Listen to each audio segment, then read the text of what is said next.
आपको रोज़ का टेस्ट देना ही पड़ेगा, वो भी full length mock test at least once a day. I give around 2 और sometimes 3 also per day, like but 2 तो मैं दिन के 2 तो मॉक टेस्ट देती ही थी लास्ट के 15 दिनों में।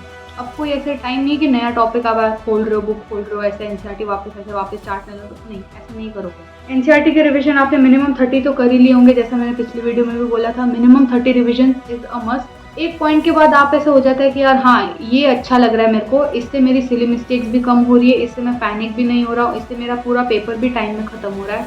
एक ऐसी स्ट्रैटेजी हर एक के लिए बनी ही होती है, सबके लिए होती है, वो आपको ढूंढनी पड़ेगी, वो आपको खुद के लिए ढूंढनी पड़ेगी, कोई और ढूंढ के नहीं देगा। Hello everyone, myself Chandra Patel, first year MBBS student at All India Institute of Medical Sciences Jodhpur. आज मैं आपके साथ शेयर करने वाली हूँ last 15 days strategy to how to improve your marks for NEET 2024। So let's get started. First one, daily test. आपको रोज का टेस्ट देना ही पड़ेगा, वो भी full length mock test at least once a day. Full length at least one. I give around 2 और sometimes 3 also per day, like but 2 तो मैं दिन के 2 तो मॉक टेस्ट देती ही थी लास्ट के 15 दिनों में। अब कोई ऐसे बुक से पढ़ने का टाइम नहीं, you need to study through test. I tell you how. Test दोगे आप, 3 3 hour 20 minutes you give test and then you get a score, you analyse it yourself whatever you want. आप फिर उसमें आपकी मिस्टेक्स एनालाइज करोगे, you see what mistakes you have done, कौन से topic से थी वो मिस्टेक, क्या वो टॉपिक आपने सफिशिएंटली रिवाइज करा है, नहीं करा है, मतलब तो वापस करिए, और अगर करा था तो वो मिस्टेक क्यों हुई, क्या वो सिली मिस्टेक थी, क्या आप वो टॉपिक कुछ ऐसे फैक्ट्स थे जो आप भूल गए थे, या फिर आपको उस टॉपिक में कोई कंसेप्चुअल मतलब अभी भी कॉन्सेप्ट अच्छे से बना नहीं है, तो आप उसको वापस रिवाइज कैसे करोगे, ये आपको देखना पड़ेगा हर टेस्ट देने के बाद।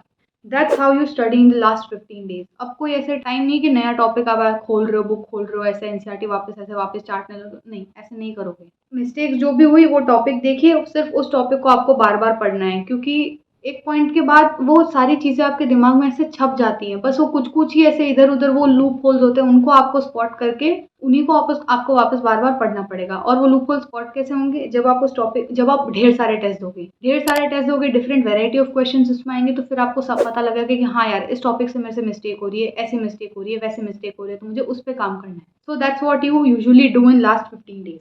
Next, do not study new topics. मैंने अभी भी बोला, ये अब कोई नया टॉपिक पढ़ने का टाइम नहीं है, आपने जो भी पढ़ा है just revise revise and revise. अब कोई नई मतलब किताब नहीं पढ़नी है, नया कोई ऐसे आउट ऑफ एनसीईआरटी टॉपिक नहीं पढ़ना है, कुछ भी नहीं पढ़ना। अब जितना आपने पढ़ लिया हो गया, बस अब आपको बस वही चीज़ों को जो आपने पढ़ा था उनको रिवाइज करना, और कैसे रिवाइज करना है, टेस्ट दे दे के रिवाइज करना है। एनसीईआरटी के रिवीजन आपने मिनिमम 30 तो कर ही लिए होंगे, जैसा मैंने पिछली वीडियो में भी बोला था, minimum 30 revision is a must, और वो आपको साइमल्टेनियसली क्लासेस जब चल रही होती तब करने होते हैं, अभी नहीं। अभी आपको जो शॉर्ट नोट्स बनाए थे, जो भी आपने बनाया था, मैंने तो जैसे एक एक लाइन में 3 3 4 4 ऐसे लाइन बना के एक एक पेज में चैप्टर खत्म करा था, मैं अब सिर्फ वो बुक्स पढ़ती थी। तो you need to read only those and revise through that.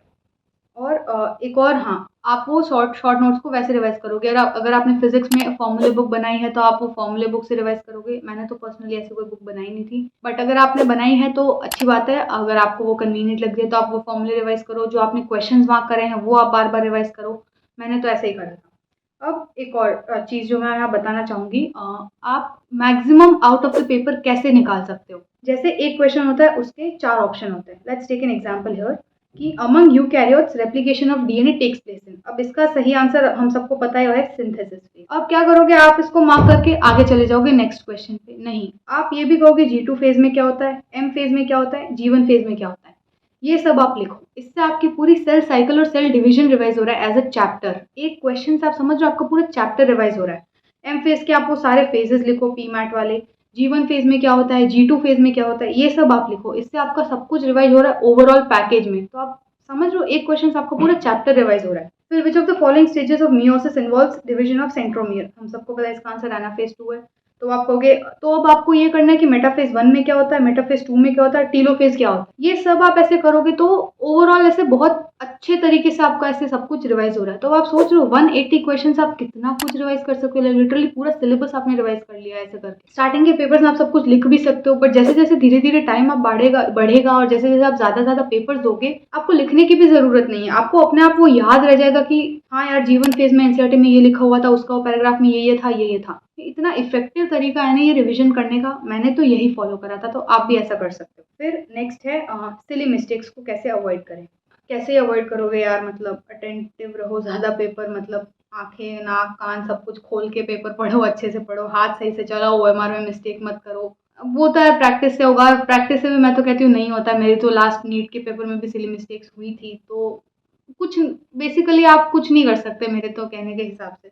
जितना आप कर सकते हो ट्राई करो अवॉइड करने का, क्या कहूँ मैं अभी। नेक्स्ट है आप स्ट्रैटेजी ऑफ अटेम्प्टिंग पेपर। अब अगर आपने sufficient number of mock test दिए हैं, तो आपकी एक पर्टिकुलर स्ट्रैटेजी होगी कि पहले आप बायोलॉजी से जाते हो, या पहले आप फिजिक्स अटेम्प्ट करते हो, पहले केमिस्ट्री अटेम्प्ट करते हो, आप अपने कंफर्टेबल वाले सब्जेक्ट के साथ जाते हो सकता है जो स्ट्रैटेजी आपने ऐसे मॉक टेस्ट में आप देते आ रहे हो अभी तक, वो फुल लेंथ में काम ना करे। मेरे साथ ऐसा हुआ था। जो भी मैं ऐसे मंथली मॉक टेस्ट देती थी, वो वाली स्ट्रैटेजी मेरी फुल लेंथ में काम नहीं करी, मेरे को सब कुछ चेंज करना पड़ा था। मैंने कैसे अपनी पेपर अटेम्प्टिंग स्ट्रैटेजी को बहुत बार चेंज करा है मैंने तो, लाइक लिटरली लास्ट के 10 दिनों तक मैं वो चेंज करती रही थी। लास्ट के 10 दिनों में जाके मेरा वो फिक्स हुआ था कि हाँ यार, अगर अब पेपर आएगा फाइनल का तो मैं ऐसे ही करूंगी। I'll make a video on that also, that how to attempt or how I attempted ऐसे एक पेपर अटेम्प्टिंग स्ट्रैटेजी जैसा कुछ। एक्सपेरिमेंट करो बहुत सारा, पहले अगर आप फिजिक्स पहले करो, केमिस्ट्री पहले करो, बायोलॉजी पहले करो, परम्यूटेशन कॉम्बिनेशन जो भी हो सकता है बनाओ। पहले पूरा पेपर ऐसे कर रहे हो, या फिर ऐसे एक्सपेरिमेंट कर करके ही आएगा। और कैसे आएगा ये एक्सपेरिमेंट करके, जब आप बहुत सारे टेस्ट दोगे, till you find what's best for you. एक पॉइंट के बाद आप ऐसा हो जाता है कि यार हाँ ये अच्छा लग रहा है मेरे को, इससे मेरी सिली मिस्टेक्स भी कम हो रही है, इससे मैं पैनिक भी नहीं हो रहा हूँ, इससे मेरा पूरा पेपर भी टाइम में खत्म हो रहा है। एक ऐसी स्ट्रैटेजी हर एक के लिए बनी ही होती है, सबके लिए होती है, वो आपको ढूंढनी पड़ेगी। वो आपको खुद के लिए ढूंढनी पड़ेगी, कोई और ढूंढ के नहीं देगा। हर एक स्टूडेंट के लिए अलग होती है, मेरे लिए अलग है, टॉपर के लिए, सबके लिए अलग होती है वो। तो वो आपको खुद के लिए ढूंढनी पड़ेगी। और हाँ, हो गया most important, do not panic. Hard work definitely pays off. अगर आपने पूरे साल अच्छे से मेहनत करी है, if you were consistent enough, if you have practised enough number of questions, if you have cleared all your doubts till date, if you have written all the test, if you have analysed them properly, सब कुछ ठीक होगा last दिन पे। Genuinely सब कुछ ठीक होगा। मेडिकल कॉलेज में आने से तो आपको कोई नहीं रोक सकता अगर आपने ये सब कुछ करा है तो। सो या, stay focused and analyse and improve your self. Do not fear, मतलब एंग्जाइटी ठीक है लास्ट मोमेंट पे होती है, मेरे को भी बहुत होती थी। और अगर नंबर कम आ रहा है ना, तो कोई बात नहीं। स्टार्टिंग के फुल लेंथ पेपर्स में नंबर कम आते हैं। मेरे भी कोई फुल लेंथ, जब मैंने पहला पेपर दिया था तो मेरे भी कोई 700 नहीं आया था। I still remember, I think I scored around 650 और 660, I don't remember exactly, but हाँ उतने ही थे। अब ऐसा तो जैसे मेरा सिलेबस ऐसे फरवरी एंडिंग तक खत्म हुआ था, and I started giving full length papers from March 20 या फिर अप्रैल के स्टार्टिंग से। तो एक महीने में आपको वो पूरा सिलेबस ऐसे खत्म करना है, वो वापस पूरा रिवाइज करना है, तो मुश्किल होता है वो काम। तो वो आप रिवाइज धीरे धीरे वो टेस्ट देकर ही होता है। धीरे धीरे आप 15-20 ऐसे मॉक टेस्ट दोगे फुल लेंथ, उसके बाद आपके मार्क्स ऐसे इंप्रूव होने चालू करेंगे। क्योंकि आप 15-20 मॉक टेस्ट के थ्रू आपने पूरा सिलेबस ऐसे कवर करा है, तो फिर उसके बाद ही आपके इंप्रूव करेंगे ना मार्क्स। अचानक से पहले टेस्ट में 700 तो मुश्किल ही है, मतलब किसी किसी के ही आते हैं, बट किसी किसी के ही आते हैं। That was all from my side. Do like, share, comment and subscribe, and I will see you guys in the next one. Thank you.